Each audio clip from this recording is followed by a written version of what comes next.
میں آج ذمہ داری سے یہ بات کہتا ہوں کہ دنیا کے تمام ملکوں میں بھی ہم سارے لوگ جاتے ہیں، زیادہ تر شاعر، اور ہندوستان کے بھی ہر شہر میں ہم مشاعرہ پڑھتے ہیں، لیکن ممبرا کا جو یہ مشاعرہ ہے اس کا انتظار نہ صرف شاعر کرتے ہیں بلکہ ہندوستان کی عوام بھی اس مشاعرے کا انتظار کرتی ہے، اور پورے ہندوستان میں اس سے بڑا مشاعرہ کوئی نہیں ہوتا، یہ گارنٹی کے ساتھ یہ بات میں کہہ رہا ہوں، اور جس تعداد میں آپ سارے لوگ آتے ہیں وہ بہت کمال کی بات ہے۔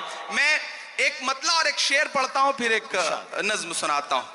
یہ کس نے کہہ دیا تم سے کہ بس پنچر بناتے ہیں، ایک گالی جو ہر دن ہمیں دی جاتی ہے، ایک طنز جو ہر دن ہم پہ کیا جاتا ہے۔ میں ایک مطلع پڑھتا ہوں اور آپ سے دعا مانگتا ہوں کہ یہ کس نے کہہ دیا تم سے کہ بس پنچر بناتے ہیں۔ تیار رہنا ممبرا والوں، تیار رہنا ممبئی والوں، یہ آپ سب کے کانوں میں کہیں نہ کہیں یہ پگھلا ہوا سیسا آپ کے کانوں تک آتا ہے جب ایک گالی ہم کو دی جاتی ہے کہ یہ تو پنچر بنانے والے لوگ۔ میں شعر پڑھتا ہوں۔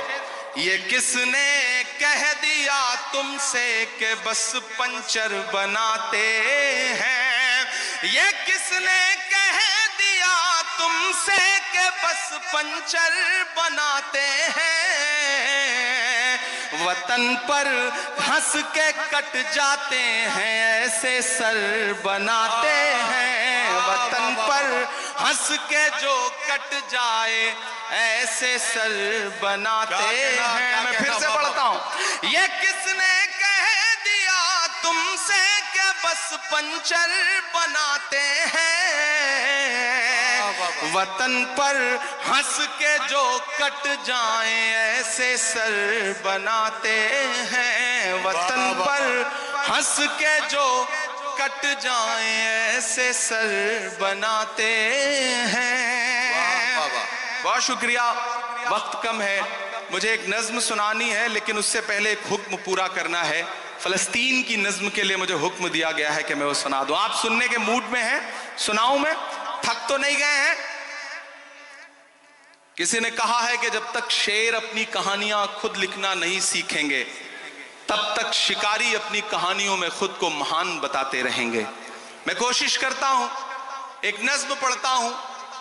ان دنوں حالات تھوڑے سے بہتر ہوئے ہیں، سیز فائر ہوا ہے، تھوڑا قیدی بھی چھوڑے جا رہے ہیں، لیکن یہ نظم میں مسلسل ان دنوں سے پڑھ رہا ہوں جب ہماری آنکھوں کے سامنے لاشوں کے منظر تھے، تصویریں تھی، ویژول تھے، اور جب بھی میں فلسطین کے لیے دعا کے لیے سوچتا ہوں تو مجھے علامہ اقبال یاد آتے ہیں اور ان کی وہ مشہور مقبول نظم یاد آتی ہے، لب پہ آتی ہے دعا بن کے تمنا میری۔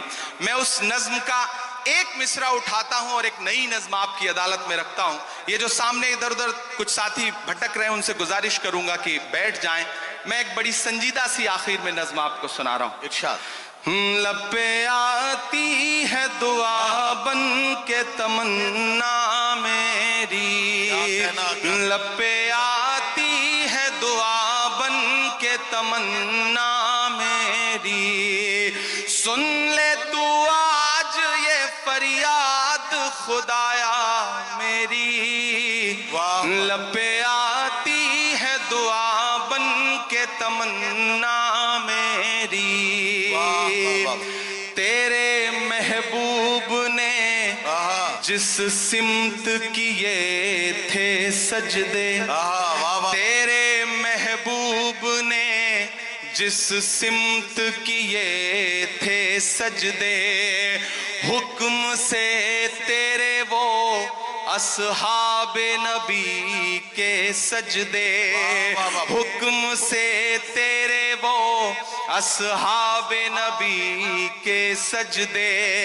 سینکڑوں غم لیے سینے میں ہے غمگین کھڑا، سینکڑوں غم لیے سینے میں ہے غمگین کھڑا، اب فقط تیرے بھروسے ہے فلسطین کھڑا، کاش دنیا یہ سمجھ پاتی ہے جھگڑا کیا ہے، کاش دنیا یہ سمجھ پاتی ہے جھگڑا کیا ہے، آپ کے گھر پہ کسی غیر کا قبضہ کیا ہے؟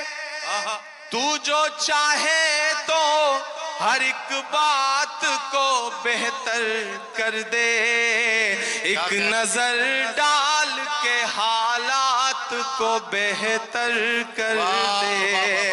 لب پہ آتی ہے دعا بن کے تمنا میری،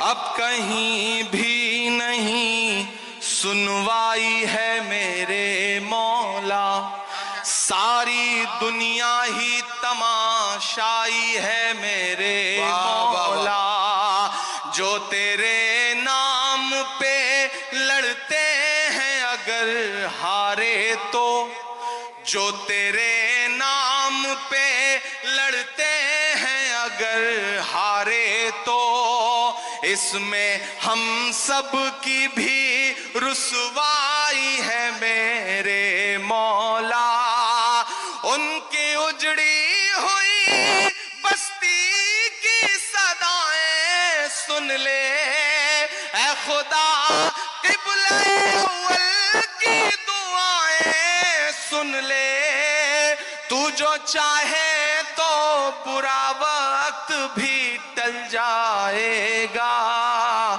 رات کی کوکھ سے سورج بھی نکل آئے گا، لب پہ آتی ہے دعا بن کے تمنا میری۔ آخری بند پڑھتا ہوں اس نظم کا، بہت رویا ہوں میں یہ مصرے کہتے ہوئے۔ ایک تصویر میری آنکھوں کے سامنے آئی تھی کہ ایک شخص ہے اور اس کے بچے کے اوپر بم گرا ہے اور اس کے ہتھیلی پہ اس کے بچے کی پوری لاش ہے، بمشکل کچھ مہینے کا بچہ ہے۔ میں نے وہ تصویر دیکھا تھا اور یہ مصرے ہوئے تھے بہت روتے ہوئے کہ دودھ منہے بچوں کے بھی خواب ہوا کرتے ہیں۔ کیا کہنا، مجھے پتا ہے یہاں ادب کو سننے والے لوگ بیٹھے ہیں، ایمان والے لوگ بیٹھے ہیں۔